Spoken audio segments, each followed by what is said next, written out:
Hello, mindful humans. Welcome to the Mindful Minimalist Show. My name is Sarah. I'm a licensed educator, an expert declutter, and a mental health warrior fighting the stigma. This podcast covers minimalism and mental health. So if you want more inspiration and motivation on those topics, be sure to hit the subscribe button and the notification bell. Let's jump into today's episode, you guys. We are talking all about how to make over your home using only the items that you already have. First step for making over your home with items you already own is to purge everything. And I doubt you expected to hear that when you came to this video, because you're like, Sarah, you already tell me to clean my house. You already tell me to get rid of stuff. You already tell me blah, blah, blah. I thought this video was different. No, my same message of minimalism prevails. You have to declutter your home before you get started decorating or bringing other items in or moving things around. You have to get that part done first. So my recommendation is always to go through everything in the whole house. Do you hear me? I don't mean like one room. I don't mean the kitchen and dining room area. I mean everything, every part of that house. You need to go through it and you need to figure out, do you love that piece? Do you use that piece? Do you need that piece? Does that piece bring you joy? Those are questions I want you to think about as you are decluttering your entire space.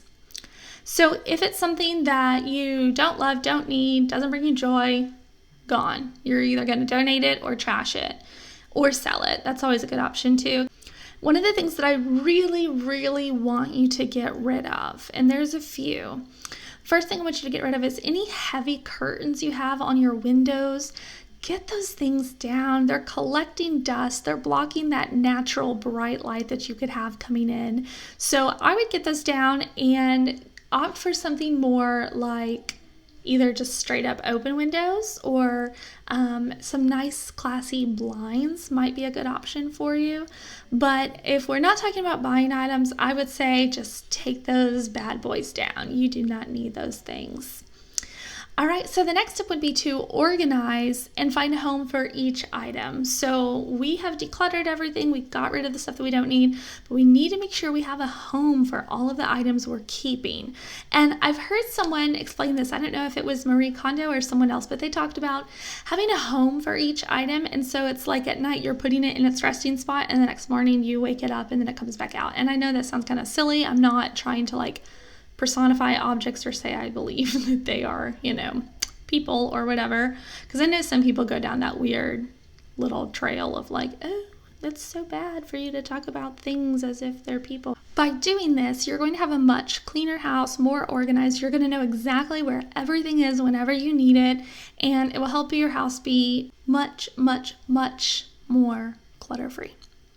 The next step is to move things to a different room. So this could be rearranging furniture pieces. You could be taking, say, a dresser from a bedroom and bringing it into the living room and using it as your TV stand. You could be taking a rocking chair or armchair or something from the living room and going and putting it in a bedroom. There could be a ton of different options of things you could do. One thing that we often rearrange is we have a bench, a white bench, an old table that we had, and we use it in our little entryway as people are coming in to sit down and take their shoes off, but sometimes we'll also move it and use it at our bar. So you can change it no matter what you have. You can move it from one room to the next. Don't feel like it has to stay stuck there. Apart from furniture, I also recommend that you move your decor pieces. For example, this little plant baby, it's not real. I don't know why I'm touching it like it is. This little plant baby has been moved all around this house. Same as the diffuser. I've moved it to several different places as well. And it's nice because it gives it a little, there's my son. It's nice because it gives it a little change of pace and you can see it in a different room and kind of see, oh, I really like that aesthetic of how those things look together. Or, I really think it goes better in this room. And the last thing too that I want you to move around and to switch from room to room would be old pieces that you have in storage, like in the attic or in old tubs or whatever, forgotten items that you didn't even know you had. You could have some real gems in there that you could pull out and have as nice decorative pieces. The next one is to use some of the things that you have, some scrap materials, leftover materials, to make craft project or something that can be decor in your home. So one example of what you could do is paint a room. Maybe you have a can of paint halfway used, you have a little bit left.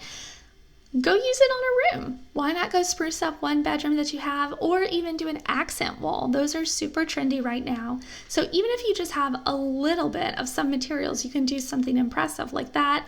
Or even thought about using scrap wood to do some little projects. Like I'm planning on making a sign to go right outside of our home soon. And I want to use a big piece of wood to make that sign with. And so you could easily do that if you have any scrap items laying around the home. I've also used scrap items to make things. It sounds crazy, but to make things for my son. We've made a little balance beam out of a big like 4x4 piece of wood, I think is what it's called. So you can find a use for almost everything, but do not use this as an excuse to keep the clutter. If it's junk, if you aren't using it, let it go. But if you're saying, okay, Sarah, I'm actually going to use this for this project, keep it and use it. Great, but don't hold on to it just because. All right, number 5. I already talked about it a little bit, but plants. I am obsessed with plants, whether they are artificial or real. I just love plants. If you have plants already, I recommend that you repot them just to change it up a little bit, or you can paint the pot that they're currently in. You can move your inside plants and let them be outside for a little bit. Bring your outside plants, bring them in for a little bit. Now that depends on weather. I know depending on where you live, there are certain plants that can only be outdoors or only, really thrive well indoors because of your climate. So you have to watch out for that, but changing up the pots, moving them from room to room, those are some great ways to switch it up. And then if you don't have any plants already in your home, I highly recommend foraging. This is something I've done before, and my husband probably thinks I'm absolutely nuts and some crazy hippie lady for foraging, but you can go out and you can find some adorable plants that you can just pick, bring home, and put in a cute little mason jar or another So you can put in a mason jar or another similar container, and it will be the perfect touch, promise. Let me know down in the comments below which of the 5 tips you think you will be applying to your home, or you think was the most important to you that you needed to hear today. So I can't wait to talk with you in the comments. You guys can also find me over on Instagram at _themindfulminimalist_. As always, thank you guys for all of your love and support. Be sure to like this video and hit the subscribe button as well, and I'll see you for our next video. Bye.